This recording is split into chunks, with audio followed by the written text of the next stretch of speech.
It's your favorite online show about classic cars called BaT. And we are waiting for my co-host, Michael Deeb. There he is. My name's John Polnik, along with a special guest, third nerd this week, Naveed. Welcome to the show, and thanks for hanging out with us. Hello. Yo, what's up, guys? Thank you for having me. Super stoked to be here. Naveed, help. Oh, sorry, go. Man, we were clunking all over this plane. Naveed, tell us a little bit about what you do real quick. You help people out with car auctions and their listings, yeah? Yeah, so I help people with basically brokering their cars for them. I help with production, video, buying, selling, shipping, whatever, all of that stuff. Nice. Michael Deeb, why don't you talk a little bit about God and Porsche, and then we'll get to the most interesting car of the day. Actually, before you talk about God and Porsche, I just wanted to let everybody know that might be new to the show. You may be just hearing about Bid Nerds because you heard Naveed's going to be on it. So you're like, oh, let's check this thing out. What we do is we find the most interesting car from all the auction sites. We dig through P-Car Market, Bring a Trailer, Cars and Bids, and more. We find the most interesting car. It may not be the most rare or most expensive, but we'll think it's the most interesting for some reason or another. We'll have a conversation about that car, and then we get to the nitty gritty. We make a prediction as to what's going to happen to that car's auction. And at the end of the show, stick around to the end, we will reconcile our predictions with the actual results of the auction. So we put our money where our mouth is, and you can play along. It's a lot like what? Price is Right, only without washing machines, right? Or refrigerators. We talk about cool classic cars, which is what we know you guys do all the time. All right. Well, let's get right to the car today. Thanks to God and Porsche of Las Vegas for supporting the show. We're just going to do that real quick. We'll show a commercial for them a little later. Our sponsor, Yeah. What's the most interesting car of the day today, Michael Deeb? JP, without further ado, on Bring a Trailer is this original owner 1973 Porsche 911T Targa that is offered for sale out of Santa Ana, California. The car was delivered new to Western Porsche Audi of Monterey, California, and has remained in California since, and is still on a California blue plate. Super cool car, JP. It's showing 17,000 miles, but I think these early 911s only have 5-digit odometers, so the owner is implying that it's 117,000 miles, but his odometer was broken for a series of months, so they just go full TMU. But really, really neat car here. JP, they include, because it's the original owner, he still has the original window sticker, which is makes for a great photo. And let me just read this to you because it's arguably like one of the most interesting things about this. See if you can follow this, right? So 5-speed transmission, which was an option, $165. Forged alloy wheels. Those are 6x15-inch Fuchs for $543. Stabilizer bars front and rear, $97. Recaro sports seats left and right, $99. You know, those are like $14,000 right now. You know what I mean? Like, it's just incredible. Retractable antenna, tinted glass. Then the rest of the stuff was all standard equipment. Grand total, John, in 1973, this car was $10,140. And an emissions test was $15. Just insane. Really cool to see that the original sticker is there. A couple of binders or a couple of folders full of service records. They changed the radio, but the original radio is included in the sale. By all accounts, John, the only thing I couldn't get a read on when I perused this listing was if the sepia brown paint was the original paint or not. If it is, I think they would have said something. The fact that they didn't mention that it's original paint leads me to believe that perhaps this car was repainted sometime in its history. Now, it doesn't say that one way or the other. I am purely speculating here. There are some honest photos where he's got his finger pointing to some bubbling in the paint, which is common on these cars. I don't know that would deter you from buying this car. I don't think it's going to hold it back much. What you're looking at is a CIS 2.4 with a 5-speed and Recaro seats. I mean, it's actually a really cool spec. You know who would love this car, JP, would be Yuri. He would love the sepia brown with tan interior. He'd go nuts for this car. Cool car by all accounts. It's really neat to see kind of one of those original owners, survivors come to market. And I think this is the right platform for the car. So, Naveed, I know you've driven some of your own and some of Gen's like really cool built long hoods, but do you have any love in your heart for, what, is not a performance car, by today's standards, this is not a car that you'd have to like, you'd expect to go like tear it up in, but it would still be a fun car to drive. Any love for a long hood with a, just a little 2.4 in it? Would you give it up for this car? What year did you say this was again? 73. 73. Okay.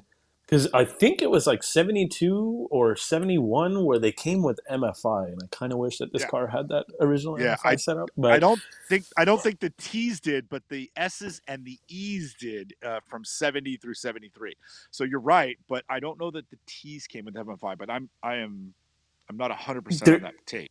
there's if I remember correctly, the T did come with it, but it's a like half year specific thing. I don't remember if it was like 73 and a half or if it was pre 73 and a half or either one. But regardless, I guess so. A couple of things for me from a personal perspective. I'm not talking about like a market perspective, but personally, I hate brown and I hate Targas.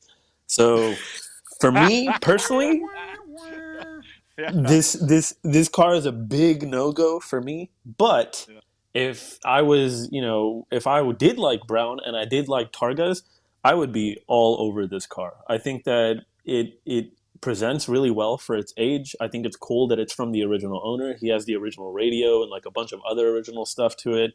The fact that it was sold in California, the fact that it's like an odd color, it's got the single mirror, it's got deep sixes on it, I think. Yeah, go ahead. It does have deep sixes.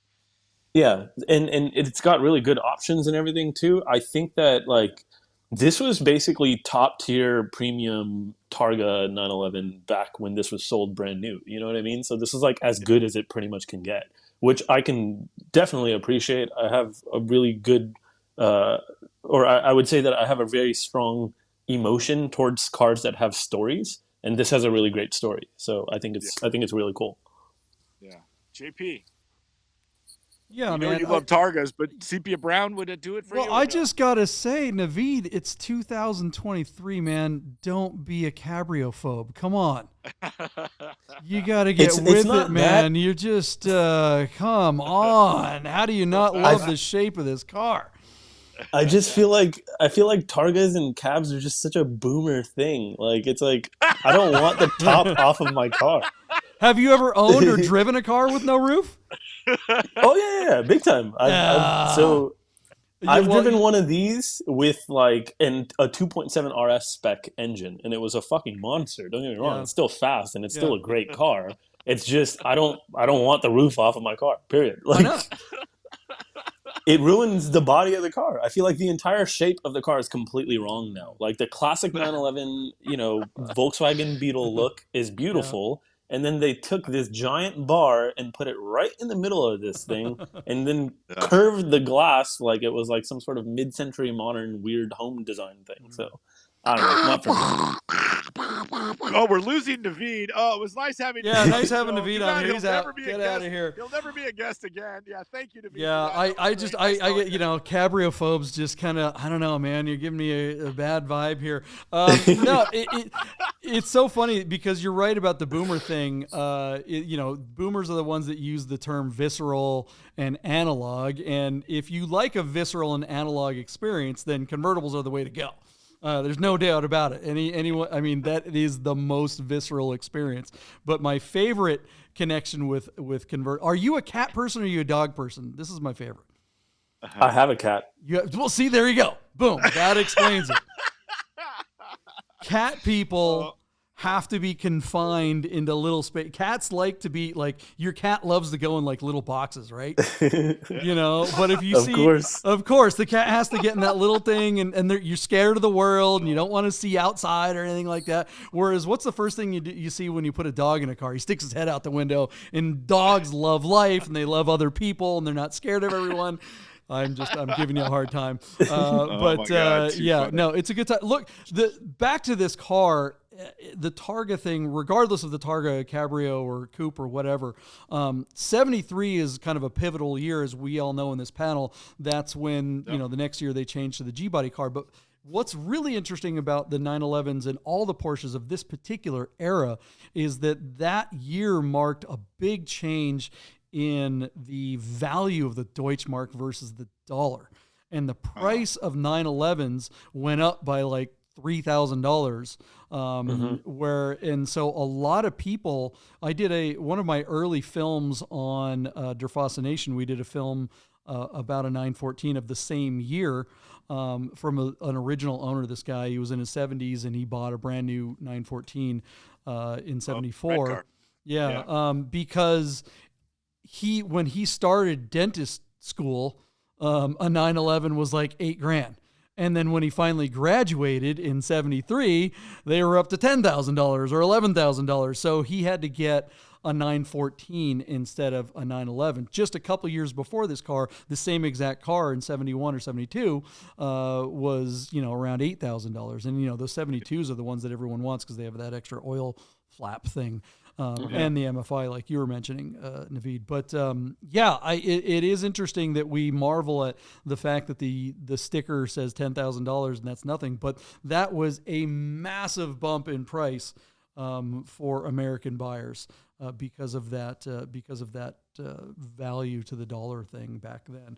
So that really affected how many 73s and 74s there were in America. I have an old copy of like a Volkswagen magazine. I don't know which one it is. One of those popular Volkswagen magazines that I found, flipping through, and it had an article about the 75 911. And they were talking about how, I guess the 911 is going to stick around for one more year. Probably won't be around for another year. They were marveling that the 75 911 was still around because it was so crazy expensive at $11,000 or whatever it was in 75. So all those numbers aside, what do we think this particular Duty Brown Targa 911 will bring in today's market? It's going to be a lot more than $10,000, right, Deeb?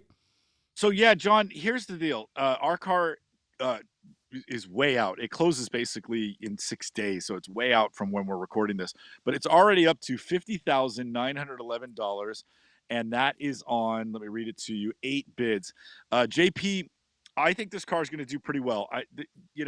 Rare shades like sepia brown tend to do well, but brown shades might not be the strongest of the rare shades.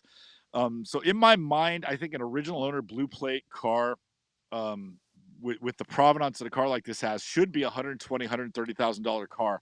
But the fact that there is some rust bubbling and the fact that this car is, practically duty brown, I think is going to kind of hold it back just a little bit. So I'm going to be surprisingly pragmatic here and give you a bid of $100,000 for this car, and I think it sells. This guy buys it for 10, drives it for a lifetime, and then sells it for $100,000. I think he's happy. I think the reserve is reasonable, and I think it sells for that number. So I send it to you, Naveed. What do you think is going to be what it takes to bring this car home? I think that these can be had fully restored and drivable in like really good condition for around that 100 to 130 mark. So I'm going to go low, actually, and I'm going to say this is an $80,000 car, I think. Okay, cool. It's got a good story, don't get me wrong, but it's like, at the end of the day, it's not something unusual. There are definitely other one-owner vintage 911s probably sitting in somebody's garage all over the place, like all over the world. I think they're findable, and they're still out there. And this one, it's not fully dry, like you said. It's got rust and stuff like that. So I think $80K is where I'm at. I'm hoping for the owner that it brings a little more than that because, a one-owner car, you got to think that it's an emotional thing for this guy to let this go. You've had this car your entire life. Look at the engine again. What's that? Look at the engine again. Yeah, no, I know. I'm not saying that I'm just saying I want it to because I like the guy. I like the fact that he's owned this car and he's driven it, and it's not some barn kind of thing. He's not sitting around looking at it. He's been driving this whole time. That's cool. And you want to see a guy get something better than an 8x return on his investment over 50 years. Come on. That's even if he sells it at $100,000, that's barely keeping up with inflation. Honestly, it was a straight up bad investment. The time to have bought this car would have been, buy this thing for $10,000 when that's what it was worth in like 88 or something like that, when nobody wanted long hoods. But then you're getting a real return. But now, I'm with you. I don't think it's going to bring 100. I'm going to split the difference and say 90. And again, hope it does better than that. I'd prefer that Deeb wins this one just for the owner's sake, but I'm afraid it's just not going to get there. Yeah, and one more thing to note on there. I don't know how often everybody else who watches this is watching the market, but I think long hood market has softened a little bit too. I think that middies and G body cars, and especially 964s and 993s, are definitely on the rise. But I think that long hoods in general have slowed down quite a bit in the last year and a half.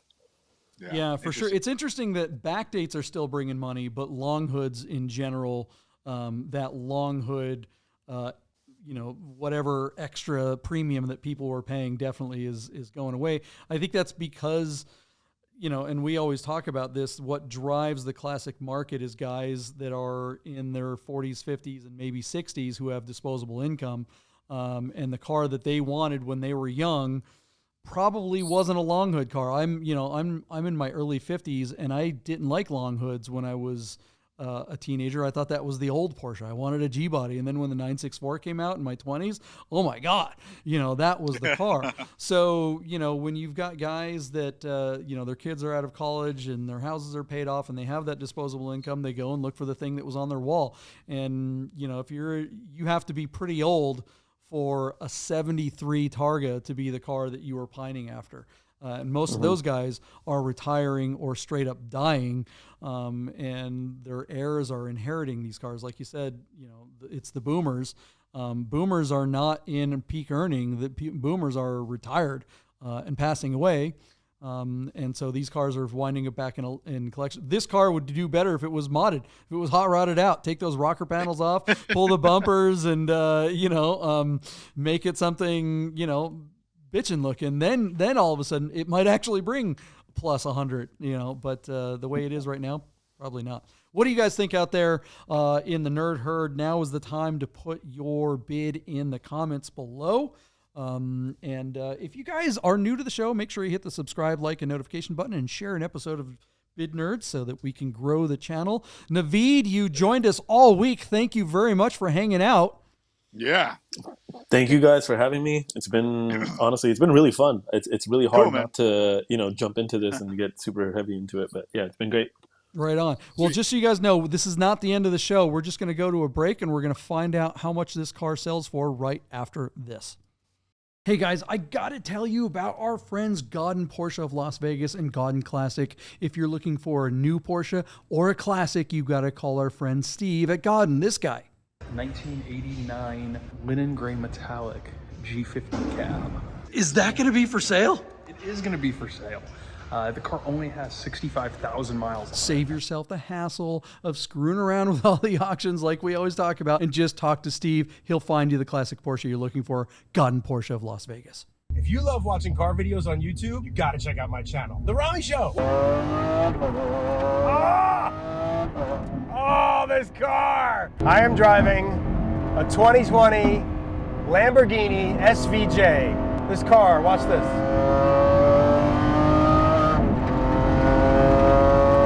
Oh! 115 mile an hour turn like it's nothing. Like it's nothing. Woo! How y'all doing? Welcome to the future. It is the second half of a Bid Nerds episode. You are wondering what happened with the results of this 73 Porsche 911 Targa. Boy, lots of things have changed since we recorded the first half of this show. The market's getting a little crazy out there, but luckily for the owner of this car, or the seller, that is, and then they were able to get this thing closed before things got a little crazy out there. Michael Deeb, what happened with this little Targa? Yeah, Duty Brown did well before the duty hit the fan, right? I am very proud to say that I told you so on this one. I was the high bidder at 100,000, and Naveed was the low bidder at 80,000, and you split the difference at 90,000. Well, our car did really well. This beautiful little 73T Targa, which essentially is a one-owner car, sold for $106,911 on 38 bids. 73 is the last year of the F-body. This is just a really cool car. It's on its original California blue plate, and I think it did really terrific. I believe that is all the freaking money for that car. So I couldn't imagine that car doing any better than that. So congratulations to everybody involved. And that's my one pure win of the week. I kind of got one earlier, but Naveed got it, and Naveed got two of yours. And then, you did really well on the back date, which is not surprising since you own a Carrera back date. So that's it. That's a good week, man. It was great to have Naveed on. I'm glad my car sold. And I finally got one at the end of the week. JP, I landed one. I won. For everyone who's watching this going, what is he talking about end of the week? The show doesn't come out like the way we record these. So it's probably, I don't know, Monday or something like that when you're watching this. Yeah, no, I couldn't be happier to lose this one. I love the fact that this was a one owner car and that the market paid him for it. I'm glad that that provenance is still worth something, because it's worth something. I mean, wouldn't that be worth something to you if you're looking at a car like this, to know that it was owned by one dude? Absolutely. In fact, when I was at Gaudin and we were taking in on trade an 84 Carrera Turbo Look, when that car stopped by for me to put a bid on it, you came by that same day just by happenstance and looked at the car, and essentially that car was a two-owner car, and you were like, dude, you are buying that car. You're like, if you're even remotely interested, you're buying that car, because if you don't, I'm going to have to. And so I did, and that car was a fantastic car for me. I loved having that car. But yeah, I think part of the value was that it was essentially a one-owner car its whole life, and the second owner had bought it from Gaudin and only had it for 2 years and serviced it with the store. So in my mind, it was like I was still buying it from the original owner, because the second custodian barely had it. I think I wound up owning it longer than he did. So really, really neat car, and I do think that means something when you could trace a car's history and its provenance and see where it's been and account for everything that's happened to the car. There is absolutely value in that. And so, yeah, I agree with you. I'm glad somebody paid for that. And that's what happened here. Yeah, I remember you and I, when you were at Gaudin Porsche, just full disclosure out there, Gaudin Porsche and Gaudin Classic, they sponsor our show, and we are very appreciative of them being a part of the program. But there was a time when Michael Deeb, you ran the classic department there at Gaudin Porsche in Las Vegas. And I remember you went out to look at, you found that Conda Green F-body that was sitting in a garage for probably 20 years or something like that. Yeah, do you want to hear that story? So there was a quick story. There was amazing. A single man that was an airline pilot for an airline that no longer exists. He used to fly internationally, and with his money, he was kind of a hoarder, and he had like 3 or 4 homes in the Las Vegas area, and he had boats and stereo equipment and artwork and furniture and all these things. But in the garage, after his passing, the attorney on behalf of the state came to us to look at this particular car, which turned out to be, I think it was a 1970 911T, right? And it was Conda Green, and it had 7,000 original miles, and the car was absolutely mint, which is mind-boggling, because you would think that even in a garage in Las Vegas, it could be 140 degrees Fahrenheit for like a month every year for 50 years, and this car survived. It was immaculate. And so when I went to look at the car with Frank, and we did a whole valuation and then made them an offer for the car, they agreed to sell us the car for whatever reasonable money, and I made sure to tell you all about it. And then you came out and documented us pulling the car out of the garage, and we went and pulled the car out together.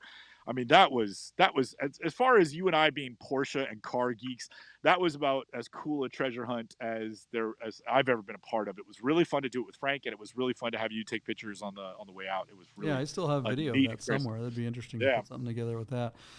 Yeah. Well, what do you guys think of the results of this little Targa? Would you pay extra to buy a one-owner vintage car? Does that mean something to you? Does that worth something extra? Or do you think it's like, well, who cares? It's more about the car's condition and all that, and really who cares who owned it? Let us know in the comments below, because I'd like to get the Nerd Herd's kind of thoughts on that. And again, we like to say it as often as we can. We really, really do appreciate you guys commenting and subscribing and following the show. We do this for you guys, and we love it. We love that there are people that regularly light up, I think, or something, and listen to the nerds, and or at least make fun of the nerds. That's fine too. Thanks for being part of the Nerd Herd out there. And if you're new to the program, new to the channel, please hit the subscribe, like, and notification button, and share an episode, and help us grow the Nerd Herd in the Nerd Nation.